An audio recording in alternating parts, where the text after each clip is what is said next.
I come from a two-fare zone. It seemed like just yesterday I had to take the 2 to the 5 to the junction and walk the rest of the way. We used to hop and never drop a token over the turnstiles like Edwin Moses and run from the cops like Jesse Owens. Track stars riding in between the cars.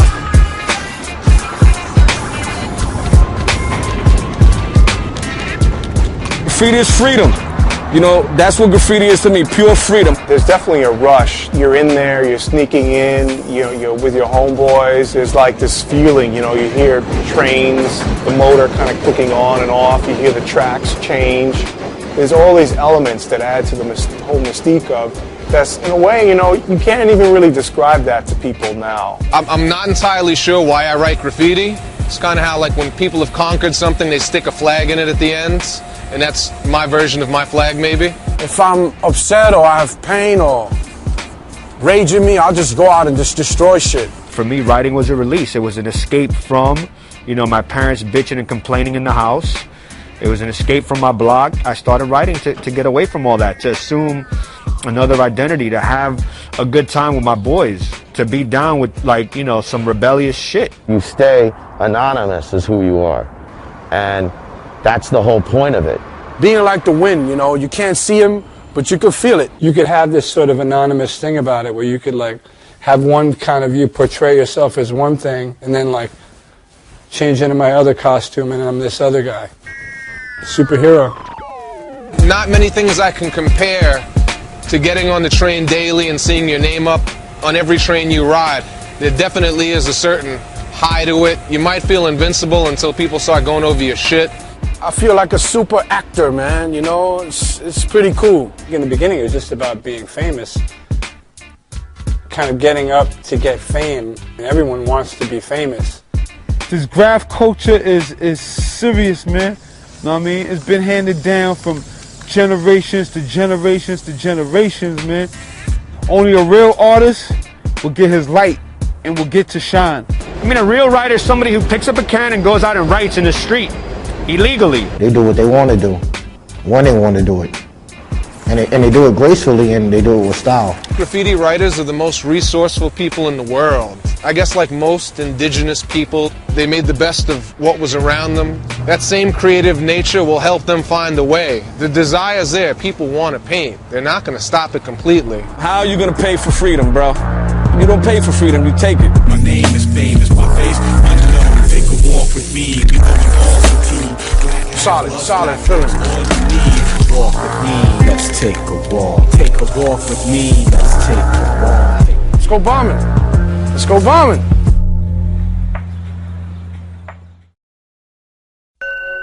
Can't beat this shit. I can't. It's in me, you know what I'm saying? It's like a virus, you know what I mean? Without a cure. I guess I feel a natural high, a natural orgasmic feeling. It's like busting a nut. No doubt, definitely. I've been able to shake cigarettes and ex-girlfriends, and graffiti's the one thing that's sustained in my adult lifetime. I don't know if it's necessarily euphoric. I mean, there's a little bit, there's paranoia, there's fear. It's a little tense. It can be tense.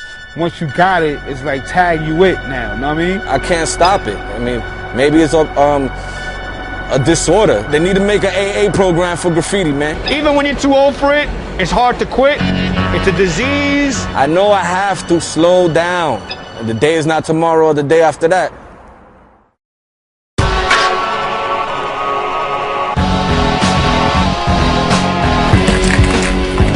Tagging is the development of graffiti. Graffiti developed out of tagging. There was nothing else that's now called graffiti that didn't, it all started with tagging. That's how it started, tagging. Because from tagging, it went on to bubble letters, from bubble letters went on to style. And just big tags, they got bigger, then they got filled in wider, and then outlined, and then it went off from there. I think that having a good tag style is important. I think it's very important. I think it's like having a good smile. It's kind of what greets the world of people around you. Good tag has style. It has some type of flow. It has legibility. And it also has repetition. You got to write it over and over and over and over again. You want your shit to look good, stand out, and look original, and nice and clean. It's a logo, you know what I mean? And with that, you can take it beyond. It's basically like a UPC symbol, you know what I'm saying? Get scanned every day by the human eyes. ultimately advertising, you know, for those individuals is something that they will always be connected to. Tag is your name, your logo, is the most important element of bombing. I think it's strange that some people have mastered piecing and can't tag. I've seen riders that have, you know, amazing throw-up styles and can't even throw a tag. Sometimes it suggests that you might paint a little bit more than you bomb, and usually you bomb and then learn how to piece. So the evolution's a little off as far as I'm concerned. Your tags is like your soldiers. You lay them down strategically around the city. You know, the more soldiers you have in an army, the more chances you have to win the war. Your tag, your signature is who you are as a writer to the rest of the world, to the rest of the writing community. So once you get your tag, that becomes who you are.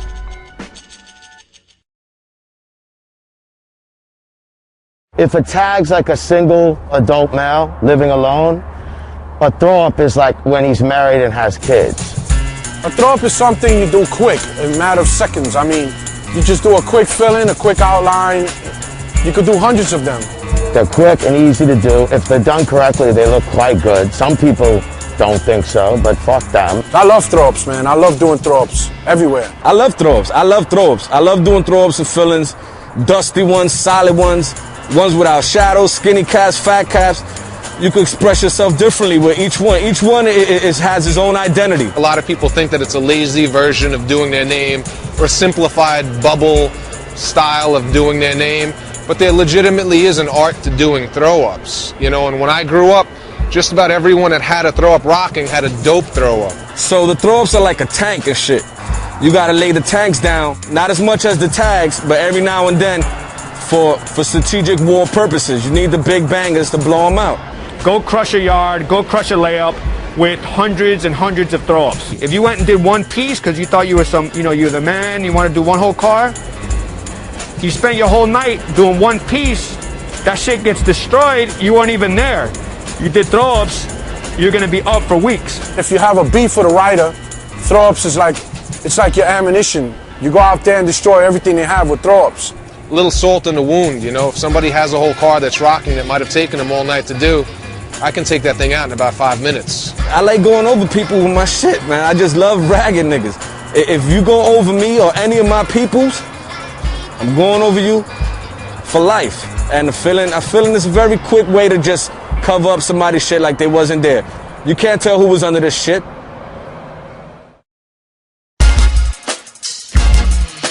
The philosophy of piecing and burning is based upon styles. Styles evolved out of throw-ups from, you know, riders just adding colors and arrows and connections. The pieces back then were big renditions of tags, and it was all about making your name more visible. These are the cats who are developing styles and making their names flip. You know, making them block letters, making them marshmallow letters, making them, you know, platform letters or whatever, making them British letters. All these terms that they were using, they invented that shit. I appreciate wild styles. The direction graffiti is going in right now, I guess a lot of kids are doing 3D stuff and recycling other people's wild styles. Whether you call it computer rock or whether you call it marshmallow or whatever, what you do is your style. It's your imprint on your letters.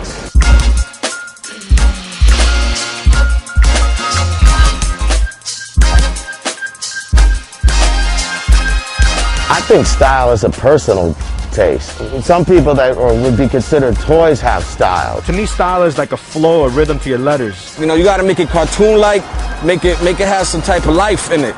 So it's like a foot, a knee kicking. I try to do my S original, half of New York City took it, and my F is fat like me. If something looks like extremely sterile and generic to me, it loses its sense of style. Specialized caps and rulers and levels, and it almost becomes like plastic fucking surgery. Does that girl really look good with fake breasts, Botox, and like huge bubble lips? Some guys, yes, she's gorgeous and I'll go all out for her. Other guys, no, she's like a freak of nature.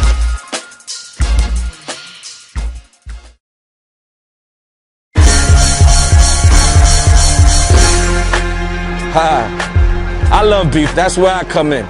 I love to just take niggas' careers and just end their fucking careers. Beef is a conflict. Beef is when somebody goes over your shit, you know, when somebody talks shit about you. It's another word for saying, you know, I have a problem with someone. You have writers who come and want to dish your throw up or your piece, you have to retaliate. Niggas I see I got beef with, you know what I'm saying? I'm the type of person, I'm a mastermind, you know what I'm saying? I don't just jump at it. I mean, I see you, I'm gonna do the homework for you, you know what I mean? I love going over people. Graffiti, I've said it before many times, is a full contact sport. Careers were ended off of beef. People have been killed off of beef. It was always a part of graffiti. I mean, in a very strange way, it's kind of what kept it competitive and exciting for me. You have people that are competing for the same space on the streets, and you know, you're gonna bump heads with people just because of that alone. People would get run off the line, you know? I can't go paint over there because I have beef with someone. You know, my shit ain't gonna last on that line because cats are beefing with me. I don't think anybody ever wants beef other than when you're like 16 and you want to be noticed and you want to, you know, be paid attention to. Or some writers just go over you just because they want to meet you or they want to get famous quick. You know, dudes go over me, I run circles around them. They really can't catch up to me. I am really that advanced. And it's kind of a joke. It impacts people's styles. They have so much beef, they don't ever want to put more time into developing something with more style because it ain't gonna last. You know, whether or not it was you and the beef, you got to watch beefs unfold on the sides of trains. You got to watch two crews battling or two crews dogging each other's shit. And you know, it's like any good boxing match. You just sit back and kind of watch it and see who wins at the end. Beefs get squashed by fighting. Beefs get squashed by, like, you know, by saying, hey, forget about it. Wow, I didn't even know it was you all these years. I made a call, you know what I'm saying? It went through the wire. I told the dude, you know what I'm saying, you want to dead the beef, give up a large sum of paint, man. Paint, markers, ink. Beefs get squashed that way too. You, like, you know, you pay your way out of a beef. You better be on your P's and Q's, man. Know what you're doing.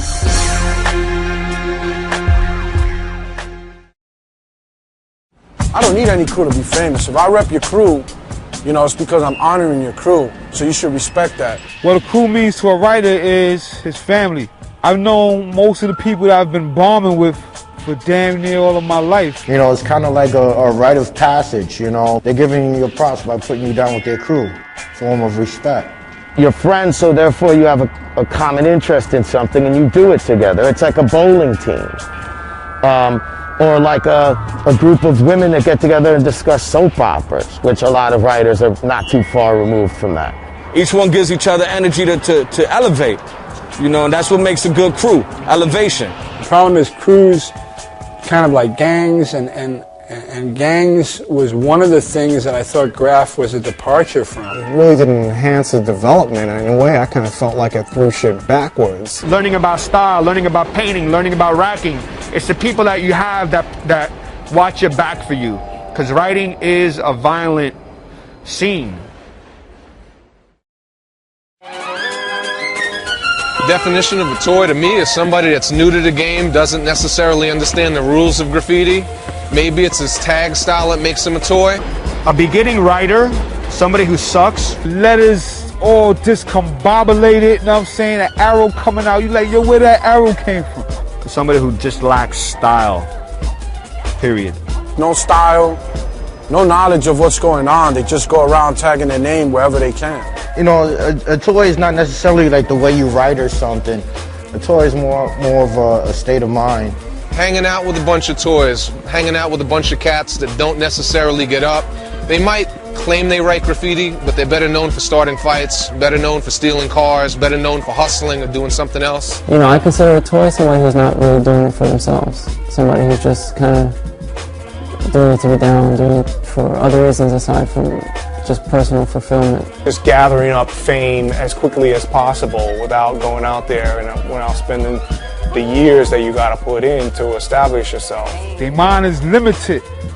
You ain't fooling us, homie. Unfortunately, dudes stay like that. And that's what makes them a real toy. Maybe someone that goes over a piece that's been sitting somewhere, or a tag that's been sitting somewhere 20, 30 years. You've been in the game for 5 minutes. How are you going to go over him? You know, and nobody from their crew would pull them aside and smack them a couple of times and be like, money, you can't go over this. That shit's been there for 20 years. You just went over some shit that's been there for 20 years because you're an idiot. Yeah, they serve a purpose to destroy. You have to destroy toys. That's only this. They just here to have fun with. Exactly what they are, toys. They might as well be made by Mattel or Hasbro. Predator and prey, you know? You know, toys are suppliers to the many kings of the graffiti world. They usually are quick to give up their paint. You know, you just, yo, toy, give me your paint. And they're quick to oblige. There needs to be someone you can go over without worrying if he's going to go back over you.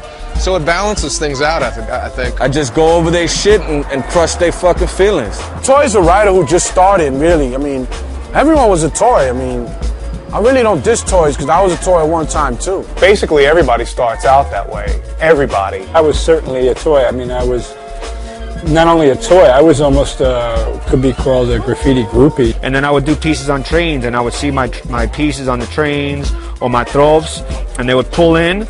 All the other shit looked fresh. My shit didn't look fresh. It doesn't mean that you have to remain in that category. But yes, everyone's a toy at the beginning. Nobody can deny that. And toys that are willing to accept that and learn from somebody who's better than them have a good chance of getting better.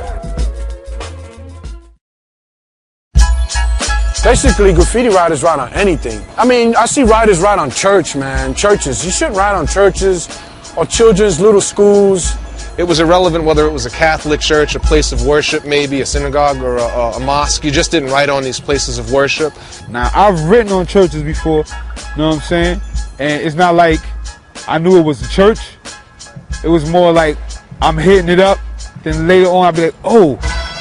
You don't write on people's houses. You know, you just didn't do that. That's kind of gone out the door as well.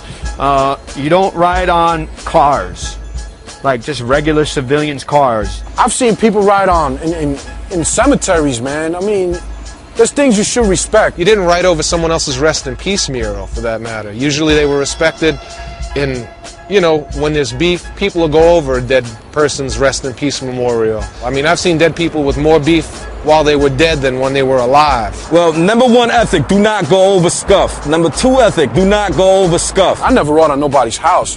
I can't front. I wrote on writers' houses, writers that I have beef with. Say you have a little tree-lined street and people are writing on people's fucking garage doors and shit like that. The whole ethics question has changed since I was around too, because I remember like people wouldn't, you know, write on trees or they wouldn't write on the floor. There's just some areas like neighborhoods where graffiti looks fucking stupid, like just ridiculous, you know what I mean? It's like, what the fuck are you doing?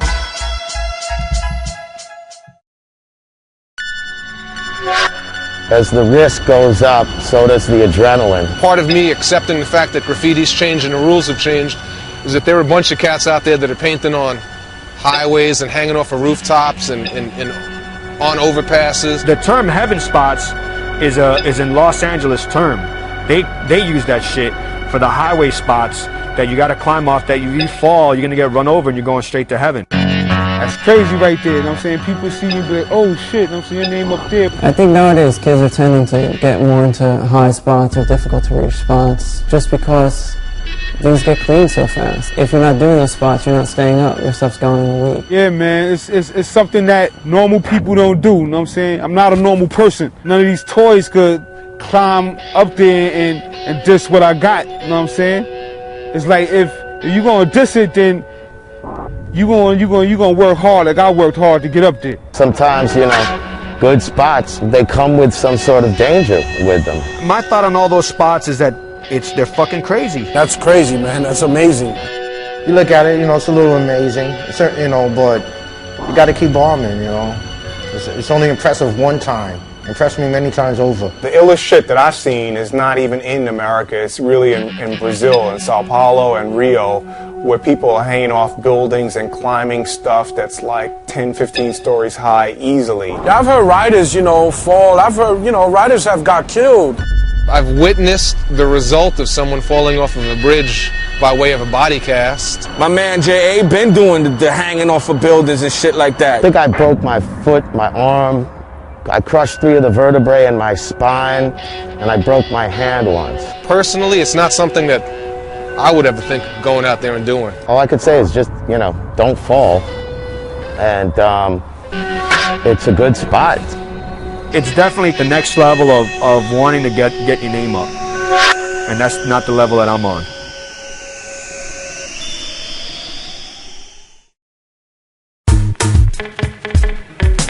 Racking is traditional, man. Back in the early 80s, in the 70s when graffiti on the subways, everybody racked their paint. The more paint you have, the more graffiti you can do. It's got to come from somewhere. You were doing so many trains. I mean, you can't buy paint. I mean, you're little, you're not buying paint. The majority of the people I came up with all grew up in the projects. We were poor. Where else am I going to get 50 cans? Key. Racking was key. I mean, I was good at racking. And the people I knew were good. I mean, these people were stealing like other things before they started stealing paint. These were people that were like thieves. I don't think it's as much a part of the culture now as it once was. But yo, if you told somebody back in the day that you bought your paint, yo, you might as well just hang it up.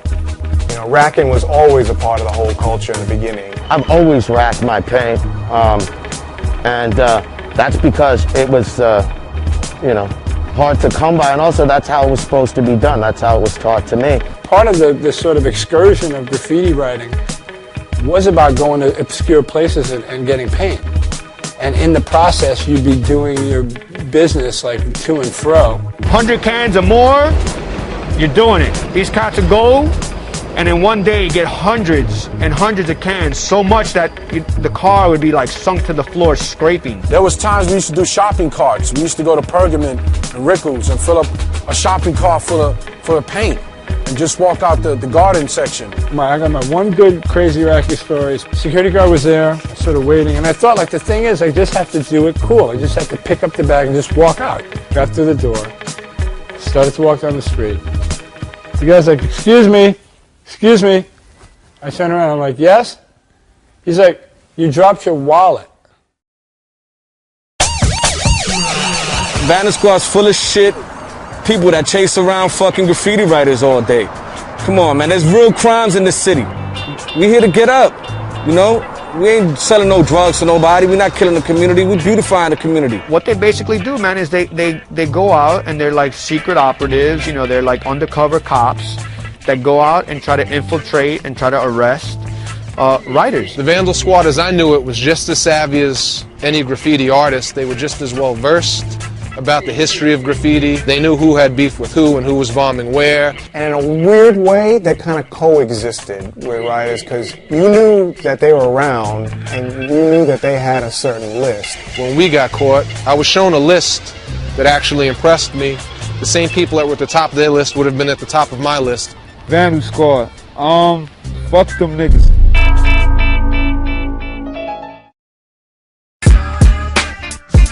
In my opinion, the subways was where it was at. Memories, man. The subways, man. You're talking 70, 79. Riding the subways and watching whole cars ride by. You could sit down on at your home stop and soak up this moving art show.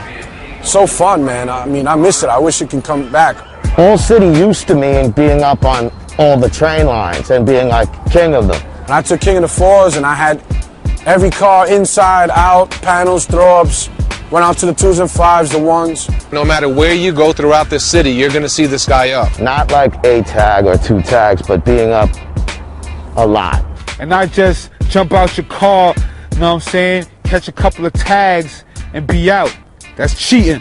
It's funny how this New York City subway movement did kind of just die. It was a slow death, one car at a time. Clean train movement jumped off in '85. The 4 line was the first line to have the clean trains. And from there on, all the old trains started to be destroyed and dumped in the ocean. Whenever a train was painted, they would immediately take it out of service. So we had to bomb 10 times harder to see our stuff run in service. We had a dream, and it was to attach life support to this thing that we loved so much and to keep it going. And there was a lot of energy and excitement about painting the last train. It became a personal war between us and the Transit Authority, between us and the Vandal Squad, to try to keep it alive, to try to keep it going. Like throwing rocks at a man with a machine gun. You're not gonna win that battle. Not after 9/11. I think that those actions are easily misconstrued. You know, Code Orange has changed the way we look at a man in a tunnel with a hood over his head and a bag in his hands. They have it in control, they have it in check, and they have the money to keep it clean. And they have the new stainless steel subways. I mean, you do a train, it gets buffed. I mean, the same day it gets clean. It really doesn't pay to paint trains anymore. You're only painting for the feeling and for the photo. Graffiti is relevant. Just because you don't see the graph on trains, so you don't want to hit it, it's there to be hit, homie. No matter if it's going to get buffed or not, just for the love of the sport. I mean, they won the war, it's all good on the subways, but we won the war in general and long term because now graffiti's worldwide. And that's something you can't stop, and it's art now. Ride the track till the third rail short circuit. Most of graffiti I see around the world at some point was directly influenced by something that they saw that came out of New York. It's global now, put it like that. It's worldwide. It's out in Africa and Russia. I mean, it's amazing. You got graffiti that far. I don't know. I think I'm still tripping on the fact that, like, you know, Sprite and McDonald's sell graffiti in a way. Productions, trains, walls, cars, highways, canvases, shows, sneakers, video games, everything. It's not a ghetto anymore. It's not restricted to that. You know, now it's just not about necessarily a locality or sort of like a lifestyle or, you know, economics. It's just more about attitude. If it gets in the gallery, cool, beautiful, give me my cheddar, keep it moving. I don't want anything to do with you. I don't want to meet you. I don't want to talk to you. I don't give a fuck about rich, yuppie people criticizing my shit. Fuck it as an attitude has become probably more important than putting up style. If it moves you emotionally, then it's totally relevant. If you're doing it because it's cool and you want to be some sort of half-baked rebel or some bullshit like that, then it's only as relevant as that can become for you. We're setting the new troops. They're young, they're equipped with new ammo, and they're doing damage and they're getting up, and I love it. We've figured out how to make ink in our own mops, in our own train keys. We figured out how to get in and out of trains undetected. And I'm sure surveillance is going to definitely put a damper on things for lots of people. The graffiti community will find their way around it. It's gonna always be here. Since caveman wrote on the walls, man. Can't stop it.